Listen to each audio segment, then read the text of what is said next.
Qual é o quinto sinal de quem foi alcançado pela graça? É livre do pecado. Todos aqueles que foram alcançados pela graça é livre do pecado. Significa que não peca? Não, peca, mas não é mais escravo do pecado. Vamos ler o texto lá de Romanos 6, versículo 6. Eu vou ler a versão ARC. Tem aí no Data Show essa versão? ARC? Põe aí, por favor, JP. Aí diz assim, JV. É JV ou JP? Agora... Bom, Romanos 6,6 diz assim: sabendo isso, que o nosso velho homem foi com ele crucificado, para que o corpo do pecado seja desfeito. O corpo do pecado seja desfeito. Então olha lá, a Bíblia diz, sabendo que o nosso velho homem foi com ele crucificado. Portanto, aquele homem que era pecador, aquela mulher que era pecadora, a Bíblia diz que foi com ele crucificado. E ao ser crucificado, a Bíblia diz, para que o corpo do pecado seja desfeito, a fim de que não sirvamos mais o pecado. Então tem pessoas que servem ao pecado. Se serve ao pecado, isso significa que é escravo do pecado. Está entendendo? Olha o versículo 7. Porque aquele que está morto está justificado do pecado. Ora, se já morremos com Cristo, cremos que também com Ele viveremos. Assim também, olha o versículo 11. Assim também vós considerai-vos como mortos. Está morto? Não, está considerando como morto. Está entendendo? Considerai-vos como morto. Então eu estou vivo, estou muito vivo. Essa semana um irmão me mandou uma mensagem, em uma das nossas células, ele teve o carro furtado, levou o carro do irmão. Puxa vida, alguém com o carro furtado... vamos atrás, vamos buscar, tem aqui para trás, aqui tem uma favela aqui, vamos ver se não está por lá, eu tenho um contato, eu tenho um amigo, a gente resolve, vamos ver o que dá para fazer. Mas quando o irmão é considerado morto, o que ele faz? O irmão, liguei para ele, e aí meu irmão, como é que você está? Ele falou, pastor, já estou pensando em qual carro que eu vou comprar, porque o seguro vai pagar, esse carro não vai mais ser encontrado, e nós vamos trocar de carro para um carro melhor. Considera morto. Alguém que está vivo quer sempre se vingar, quer sempre pôr as mãos, mas aquele que está morto sabe, o Senhor é por mim. Então o texto diz, considerai-vos mortos. Nós não estamos mortos, mas eu considero morto. A Bíblia diz, se alguém te der um tapa na sua face, vira a outra face. Quem que faz isso? Só morto. Eu estou vivo, mas eu considero morto, eu não participo disso, eu não entro nisso, eu não abro o vidro do carro para xingar o outro motorista, porque eu considero morto. Aí o texto continua aqui, ó. Como mortos para o pecado, mas vivo para Deus em Cristo Jesus. Não reine, portanto, o pecado em vosso corpo mortal, mas não... para que lhe vou ler de novo o 12. Não reine, portanto, o pecado em vosso corpo mortal, para lhe obedecerdes em suas concupiscências. Porque o pecado não terá domínio sobre vós, diz o versículo 14. O pecado não terá domínio sobre vós. Portanto, o pecado é presente e ele é considerado, mas ele não me domina. Para explicar melhor isso, eu vou usar uma ilustração aqui de quem nós somos. Isso é da aula de maturidade. Então, preciso de mais 3 pedestal aqui. Me ajuda aqui, Rafa, por favor. Ali tem aí atrás? Isso. Pega aquele ali, ó, que está ali. Tem outro aí? Então, imagine, irmãos, que esse aqui é um ser triuno. Falta uma peça aqui, mas já está vindo. Então, é um ser triuno. Eu sou espírito, tenho uma alma e habito num corpo. Eu sou o quê? Espírito, tenho uma alma e habito num corpo. Então a alma é o troféu do espírito ou do corpo. O que o espírito quer? O espírito conecta com Deus. É como um microfone. Eu estou falando aqui nesse microfone, o sinal vai por ondas, chegando até um receptor lá na mesa de som, e aí a minha voz é ampliada. Você não vê as ondas passando aqui, mas tem um sinal que conecta com a mesa lá de cima, sim ou não? Assim é eu e você. Eu sou espírito, portanto eu conecto com Deus. Ninguém vê. Eu não tenho adereços que mostre que eu estou em contato com Deus. Portanto, eu não preciso ter um cabelo comprido, eu não preciso ter um tipo de roupa, eu não preciso ter um tipo de fala para provar que eu sou espírito e conecto com Deus. Eu simplesmente conecto com Deus, eu carrego Deus em mim. É como uma bucha. Você pega a bucha Scott Brite, não é assim que chama, aquela amarela com verde? Aí você molha ela. Aparentemente ela está normal, não muda o estereótipo, mas quando você aperta ela, o que sai? Água. É a mesma coisa você. O dia que você é apertado, tem que sair vida de Deus. Mas você não precisa andar por aí dando glória a Deus, amém, aleluia, com terno, com blazer, sem cortar o cabelo, não assiste futebol, não tem televisão em casa, não. É no dia que você for apertado, tem que sair Deus. Amém. Aleluia, irmãos. Então eu sou espírito. A alma é onde ficam as minhas vontades e as minhas emoções. E o corpo é onde habita o pecado. Por quê? Porque é o que é a parte suja de nós. A minha carne, o meu corpo nunca se converte. Por mais crente que você seja, ele sempre quer o pecado. É que nem um porquinho. Então você pega um porquinho, lava o porquinho, limpa o porquinho, põe perfume, lacinho. O porquinho está limpo, cheiroso, pode ficar até dentro de casa, mas se você largar a porta aberta, ele vai parar onde? No chiqueiro, na lama. É a nossa carne. Portanto, a carne nunca converte. Na conferência, em fevereiro nós temos a conferência de toda a vinha. É exatamente no carnaval. Nós estamos na conferência. Mas assim, a minha carne sempre quer o pecado. Você está na conferência, mas se você deixar a porta aberta, corre risco da sua carne parar lá no sambódromo. Só para você entender. Então, irmãos, o que eu quero dizer para você? A alma, que é onde fica a vontade e as emoções, e a mente, que é os pensamentos, é o troféu do espírito ou é o troféu da carne? Portanto, o espírito e a carne militam, eles lutam entre si para ver quem fica com a alma. O que tem na alma? Mente, vontade e emoções. Se o meu espírito vence essa batalha, a minha mente, a minha vontade e as minhas emoções estão cativas do meu espírito. Mas se eu não cultuo ao Senhor, não tenho a vida com Deus, não sou convertido, não vivo na graça, quem fica com a alma? O corpo. E aí quando o corpo ganha a alma, a minha vontade, emoções e a minha mente está todas levadas para o pecado, porque é onde habita. Aliás, é onde habita o pecado, é na carne. Se a minha alma vai para a carne, então eu estou envolvido no pecado. Aí é que eu não tenho vontade de ir para o culto. Vontade, aonde fica a vontade? Na alma.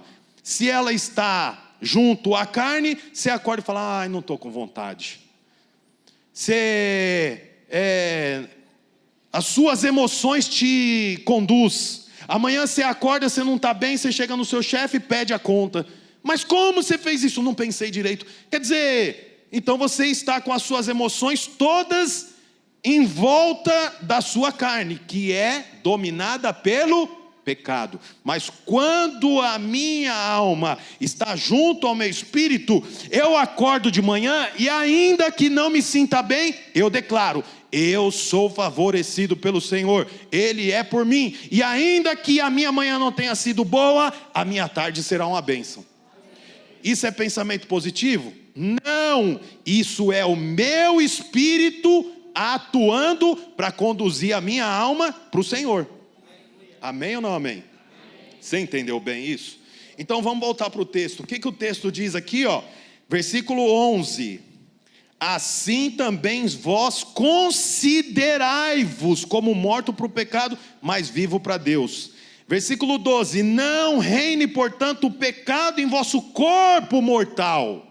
corpo mortal. Não reine o pecado no vosso corpo mortal, para lhe obedecerdes em suas concupiscências. O corpo, onde habita o pecado, ele sempre quer o pecado.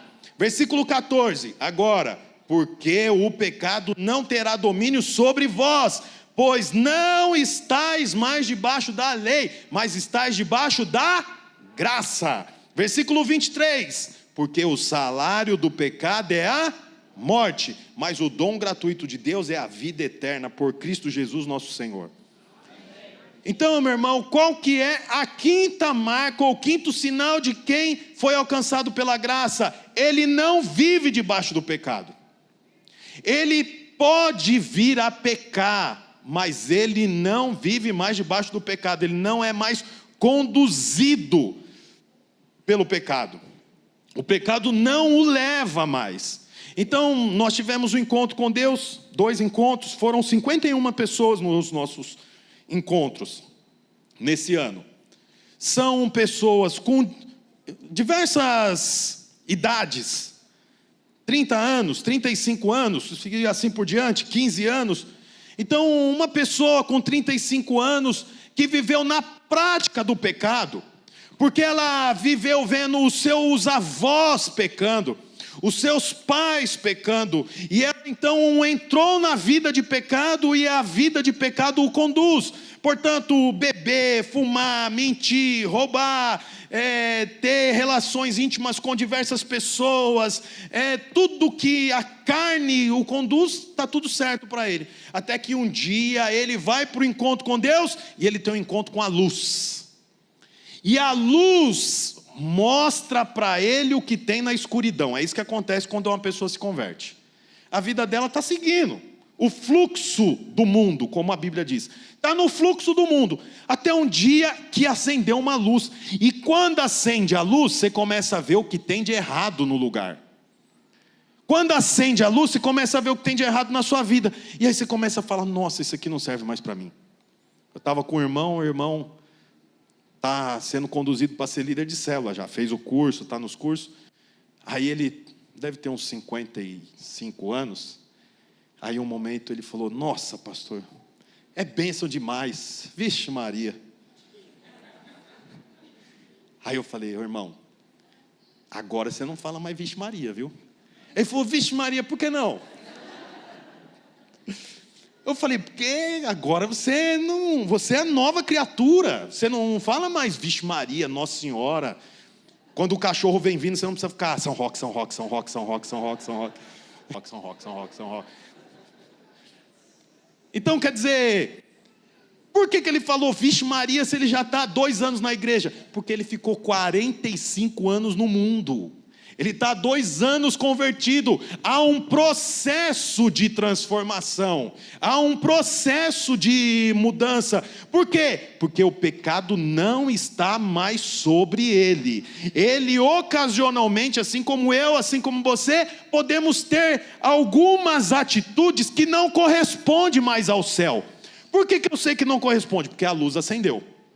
A luz acendeu e com a luz acesa eu vejo. Aí eu vejo a minha vida, eu vejo a forma como eu conduzo o meu dinheiro, eu vejo a forma como eu conduzo a educação dos meus filhos, eu vejo a forma como eu conduzo a lida com a minha esposa. Antes eu não via, mas agora eu vejo. Aí então precisa ser alterado. E aos poucos vai sendo alterado, porque a Bíblia diz que nós somos transformados de glória em glória.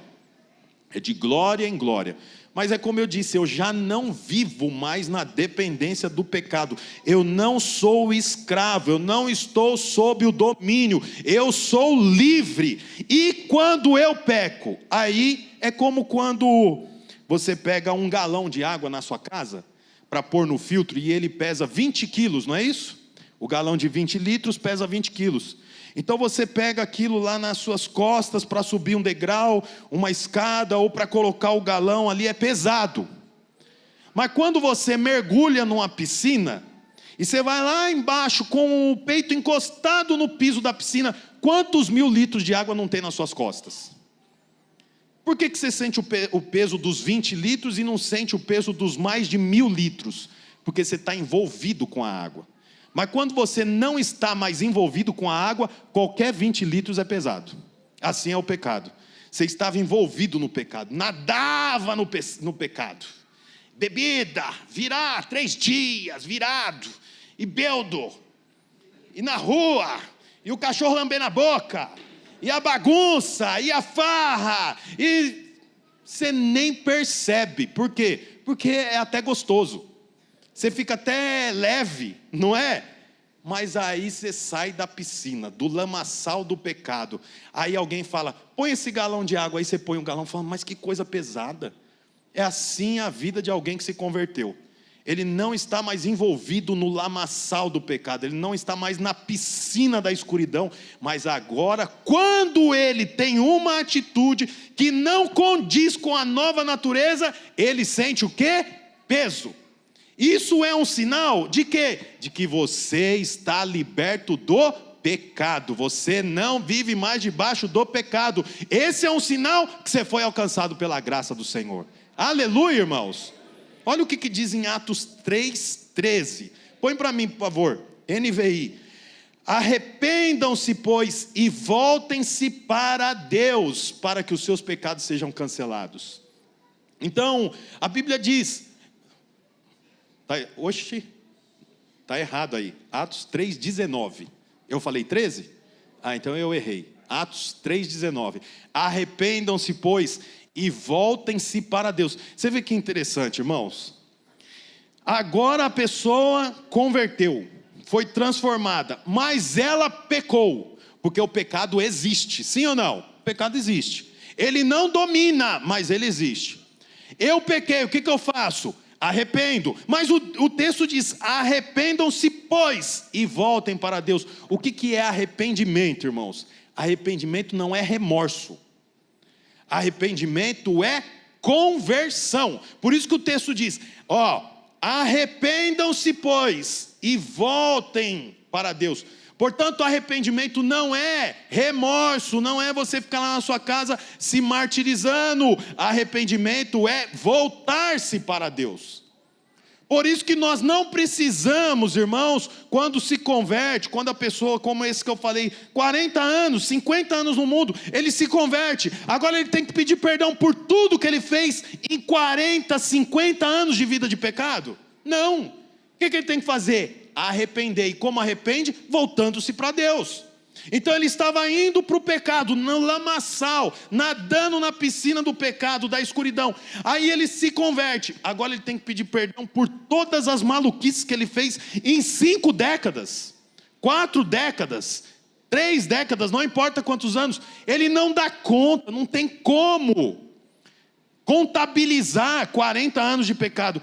Como então que é feito? É feito como o texto diz, arrependam-se e volta para Deus. Não é arrependa-se e acenda velas. Arrependa-se e faça um trabalho filantrópico, para que os seus pecados sejam cancelados. Arrependam-se e se proponha a lavar os banheiros da igreja. Arrependa-se e vá liderar uma célula. Arrependa-se e entrega metade dos seus bens ao Senhor. Não, o texto diz, pecou, arrependa-se e volte-se para Deus, para que os seus pecados sejam cancelados. A partir desse momento, não há mais contabilidade de pecado. Amém ou não amém? Amém. Remorso, irmão, é alma. Não arrepende quem fica chorando, arrepende quem volta para Deus. Alguém fez algo muito ruim, então a pessoa vem muito tocada e chora, e baba, e sai sujeira pelo nariz, e alguém pode pensar, isso aqui é arrependimento. Não, arrependimento não é isso, segundo a Bíblia. Arrependimento é voltar-se para Deus. Portanto, você se equivocou no aborto que você fez? Você errou e pecou mentindo, cheirando, fumando, roubando, se prostituindo e fazendo lá o que for.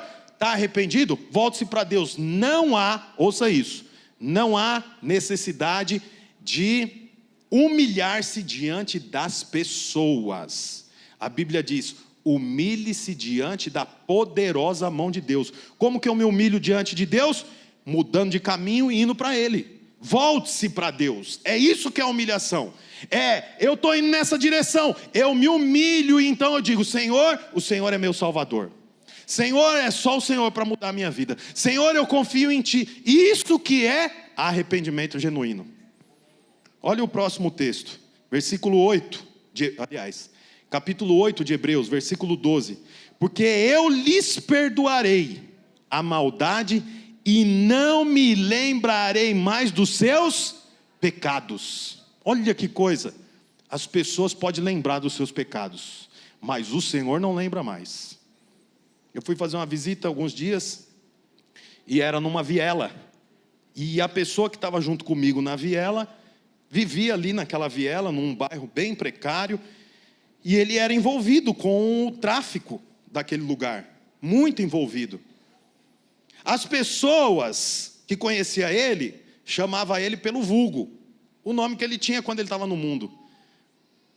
Por quê? Porque para eles era aquela pessoa, a mesma, mas ele já não era mais aquela pessoa, ele foi transformado, e todos os seus pecados foram cancelados diante do Senhor. Os moradores da viela ainda olham para ele pensando: esse aqui é um daqueles, mas o Senhor já olha para ele de forma diferente. Ele teve os seus pecados cancelados, perdoados. Aleluia, irmãos, glória a Deus. E você sabe, isso nos leva para a próxima marca. Qual que é o próximo sinal de quem foi alcançado pelo Senhor? Tem paz com Deus. Não basta ter a paz de Deus, você precisa ter paz com Deus.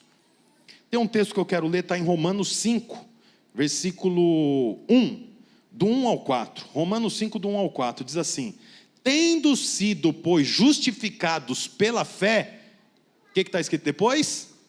Temos paz com... Vamos ler junto, só esse trecho. Tendo sido, pois, justificado pela fé, temos paz com Deus, pelo nosso Senhor Jesus Cristo. Portanto, Cristo é como um portal. Olha o que o texto diz: tendo sido, pois, justificado pela fé, temos paz com Deus por nosso Senhor Jesus Cristo. Portanto, eu entro por Cristo e aí eu tenho paz com Deus. Olha a continuação do texto: por meio de quem obtivemos acesso à fé e a esta graça, a qual agora estamos firmes e nos gloriamos na esperança da glória de Deus. Então veja, a Bíblia diz aqui que nós temos paz com Deus. Para você entender o que é paz com Deus, imagina uma casa onde o pai é um alcoólatra e que quando chega alcoolizado bate nos filhos. Esses filhos têm paz na casa deles? Ele tem paz com o pai? Não tem jeito de ter paz. Não sabe nunca como o pai vai chegar, não sabe nunca a situação em que vai estar a casa. Então ele pode chegar em casa e os móveis estão quebrados. Ele pode chegar em casa e ter muita sujeira e vômito, porque o pai chegou daquele jeito. Ele pode chegar em casa e a mãe está machucada. Um filho desse tem paz com o pai? Tem paz em casa? Não tem. Mas a Bíblia diz que nós podemos estar em paz com Deus por intermédio do nosso Senhor Jesus Cristo. Significa, meu irmão, que eu não ando, ouça isso, que tem muito cristão que anda desse jeito, pensando que Deus está o tempo inteiro procurando um jeito para dar uma rasteira nele. Tem um alvo nas costas, então Deus está olhando. Se ele faz alguma coisa que não condiz com a vontade de Deus, aí Deus vem e quebra a perna. Aí Deus vem e dá uma doença. Aí Deus vem e dá um problema na família. Pode atingir os filhos. Os meus filhos vão ficar doentes por causa da minha atitude. Então quer dizer, como que tem paz com Deus? Não tem paz com Deus. Você sabe, irmão, você e eu recebemos um convite, um ingresso. Quando você chega numa festa, imagina como lá os jogos da Copa, muito caro. Então você chega para assistir um jogo e aí você precisa ter um ingresso para o jogo, seja digital, seja físico, mas você precisa ter um ingresso, uma credencial. Então ontem mesmo o Neymar não jogou, mas para ele entrar no campo ele estava com a credencial, vocês viram? Credencial. Se alguém parar ele, ele mostra a credencial. Eu acho interessante, sabe o quê? Que quando você vai numa festa, ou quando você vai assistir um jogo, você apresenta o convite e ninguém pergunta quem deu o convite. Como você arrumou esse convite? Você estava apto a receber esse convite?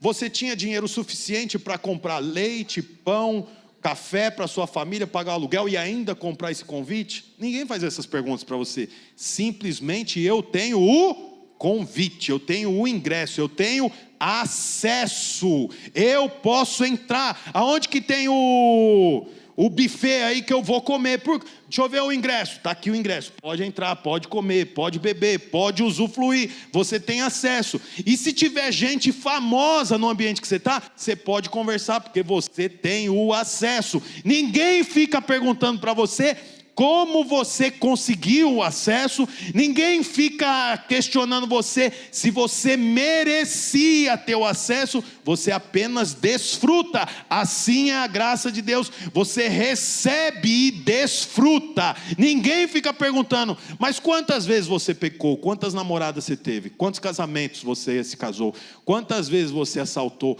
quantas drogas você já usou, que tipo de situação você já entrou, quantas pessoas você já fez mal, para quem você deve? Não, simplesmente eu tenho acesso, e o acesso me garante usufruir. Quero dizer para você, meu irmão, que o acesso à graça é para todo aquele que crê e confessa o Senhor como seu Senhor e Salvador. A partir desse momento você tem acesso as bênçãos de Deus, você tem acesso à comida. A Bíblia diz: eis que eu ponho diante de ti uma mesa diante dos seus inimigos. Quem que desfruta da mesa? Quem tem o acesso. E eu quero que você venha aqui a cada domingo para você ser lembrado que o Senhor te deu acesso. E o acesso é por onde? Por meio de Cristo. Como eu disse, a Bíblia diz que Cristo é como um portal. Tendo sido, pois, justificados pela fé, temos paz com Deus por meio de Cristo. Eu entro por meio de Cristo e eu tenho acesso à cura, eu tenho acesso a bênçãos financeiras, eu tenho acesso a noites bem dormidas, eu tenho acesso à alegria, à paz, à justiça. Tudo isso eu tenho acesso porque eu entrei por meio de Cristo. Amém, irmãos? Você está entendendo o que eu estou falando aqui? E por último, que hoje é ceia e eu não quero atrasar, quero falar sobre a 7ª marca de quem foi alcançado pela graça. Quem foi alcançado pela graça, prega. Ele alcança outras pessoas. Por quê? Porque é como uma explosão. Você recebe isso, então você percebe que você é amado, que você é filho. Você percebe que o Senhor tem coisas boas para você e você quer que outras pessoas tenham isso. É por isso que as células multiplicam. Porque alguém se converte, aí ele vai chamar quem? A irmã, a cunhada, o vizinho, a vizinha, um amigo próximo, ou um amigo distante, um amigo do trabalho. Por quê? Porque ele reconheceu a graça. Ele agora vive debaixo da graça e do favor de Deus. Então, ele prega. Você sabe, irmãos, a Bíblia fala assim, lá em Mateus 26, que Pedro, já estou caminhando para o fim. A Bíblia fala que Pedro, em uma ocasião, negou Jesus 3 vezes. Quantos lembram dessa passagem? Para mim não precisar ler aqui. Pedro era um discípulo de Jesus muito próximo, muito próximo. Mas aí em uma ocasião Jesus foi capturado pelos soldados romanos e foi levado para ser julgado. Na ocasião que ele foi levado para ser julgado, reconheceram Pedro e disseram assim: você aí, você é um seguidor dele. E ele, com medo do que poderia acontecer, negou. Disse: não, você está me confundindo, não sou eu. Passado alguns minutos, outra pessoa o reconhece, e agora ele não só nega, ele jura que ele não conhece o Senhor. Então primeiro ele negou, depois ele jurou que não conhecia o Senhor. Por mais um pouco, Pedro ali escondido, mas novamente é reconhecido. Você vê que coisa interessante? 3 vezes ele é reconhecido. Sabe por quê, irmãos? Aqueles que convivem com Jesus, acabam copiando as marcas de Jesus. Não tem como esconder a lâmpada debaixo da mesa. Lâmpada fica em cima da mesa. Portanto, você vai ser reconhecido como um seguidor de Jesus. Pela terceira vez ele é reconhecido. Aí sabe o que a Bíblia diz? Na primeira ele negou, na segunda ele jurou que não conhecia, e na terceira vez, além dele jurar, ele praguejou. O que é praguejar? Xingou. Que droga! Já falei que eu não conheço. Vão vocês tudo para o inferno, eu não conheço esse homem. Desse jeito, um nível absurdo. Puxa vida, ele ficou muito mal. E a Bíblia diz que depois dessa ocasião, ele foi para casa. E não é mais visto. Pedro não aparece. Não aparece Pedro na crucificação, não aparece Pedro andando com Jesus, vendo Jesus. Ele vai para uma casa. E a Bíblia diz que lá nessa casa ele fica por alguns dias, até que em um momento ele não aguenta mais ficar na casa, e aí ele fala assim: vou pescar. Então ele volta a ser um pescador. Ele busca o seu barco que ele tinha passado para alguém, porque ele era dono de barco, ele tinha um empreendimento de pesca. Ele volta a buscar as suas varas, ele volta a buscar as suas redes, e ele volta para a vida que ele tinha. Olha que coisa, Pedro, um discípulo de Jesus, decidiu voltar para a vida anterior a conhecer Jesus, porque antes de conhecer Jesus ele era pescador. Quando Jesus o encontra, disse: você não vai mais pescar peixe, você vai pescar o que, irmãos? Vai pescar o que? Almas, pescador de homens. E ele abandona as redes, abandona as varas de pesca, abandona o barco, e então a vida dele agora é com Deus. Mas depois dele ter negado Jesus, ele entra num parafuso, e ele fala: eu não sou mais digno, e ele vai para casa. O próximo versículo diz que ele pegou as coisas dele e foi pescar. Mas em um desses dias que ele estava pescando, a Bíblia diz que Jesus apareceu na margem, chamou ele, falou: Pedro, vem até aqui. Quando ele vê que é Jesus, ele fica pasmo. E aí sabe o que Jesus faz? 3 perguntas para ele. Quais são as 3 perguntas? Pedro, tu me amas? E depois, apacenta as minhas ovelhas. Pedro responde, né? Deixa eu fazer o texto corretamente. Ele encontra Pedro. Pedro estava dentro da casa, foi pescar, voltou à vida que ele tinha. Jesus chama ele e fala: Pedro, tu me amas? Amo, Senhor. Apacenta minhas ovelhas, cuida da igreja. Segunda vez: Pedro, tu me amas? Amo, Senhor, cuida das minhas ovelhas. Terceira vez: Pedro, tu me amas? Pedro fala: mas eu já falei que eu te amo.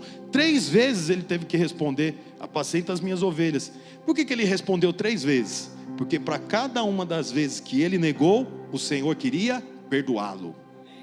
O Senhor queria dar uma nova oportunidade. Você negou uma vez? Cuida das minhas ovelhas, tem espaço para você no reino. Vai pregar. Pedro, tu me amas? A segunda vez ele jurou que não conhecia o Senhor. O Senhor fala: você me ama? Cuida das minhas ovelhas, tem oportunidade para você. O meu reino é o reino da reconciliação. Terceira vez: Pedro, tu me amas? Pedro, amo, eu já te falei. Então cuida das minhas ovelhas. E ali acaba, sabe por quê? Para 3 negativas de Pedro, 3 acessos de Jesus para ele. E aí deixa eu te falar uma coisa: 57 dias depois de Pedro ter negado Jesus, Pedro negou Jesus aqui, o dia pior da vida dele. 57 dias, 2 meses depois, sabe o que Pedro estava fazendo? Lá em Atos, no capítulo 2, Pedro estava pregando. E olha o que ele prega, Atos 2,14. Então Pedro levantou-se com os 11 e em alta voz dirigiu-se à multidão, dizendo: homens da Judeia e de todos os que vivem em Jerusalém, deixe-me explicar isso, ouça com atenção. Olha o versículo 38. Pedro falou: arrependam-se e cada um de vocês sejam batizados em nome de Jesus. Olha que interessante, um homem que há 2 meses estava negando Jesus, agora estava pregando: arrependam-se. Sabe por quê? Porque ele sabia que o Senhor é um Deus de perdão.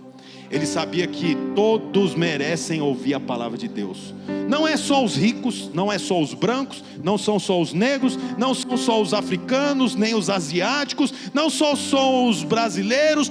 Todos têm acesso ao Senhor, e uma marca de quem foi alcançado pela graça é essa: levar o evangelho para os continentes, levar o evangelho para o seu vizinho. Mas se você não pode alcançar o Paquistão, tem alguém indo para o Paquistão?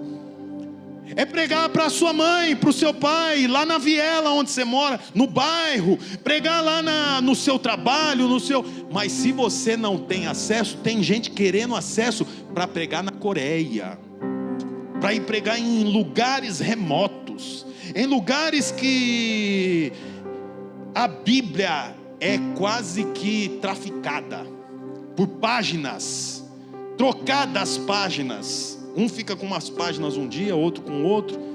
Tem lugares que o pastor prega com pessoas armadas. Eu passei alguns vídeos aqui durante esses dias, e no ano passado eu passei alguns vídeos também do pastor Aloysio, nosso pastor, que está lá em Goiânia, pregando com pessoas armadas, porque era um lugar dominado pelos xiitas, pelo sei lá o que, eu não tenho conhecimento sobre isso. Mas o que eu quero dizer, meu irmão, para você, é que aquele que foi alcançado pela palavra, pela graça, prega. Pedro pregou, e 2 meses depois de ele ter feito a maior bobagem da vida dele, negado Jesus, ele estava pregando arrependimento. Quero dizer para você, meu irmão, pregue aonde você estiver, pregue com o seu testemunho, pregue com a sua história, pregue contando que o Senhor te transformou. Você não precisa conhecer a Bíblia toda, pregue.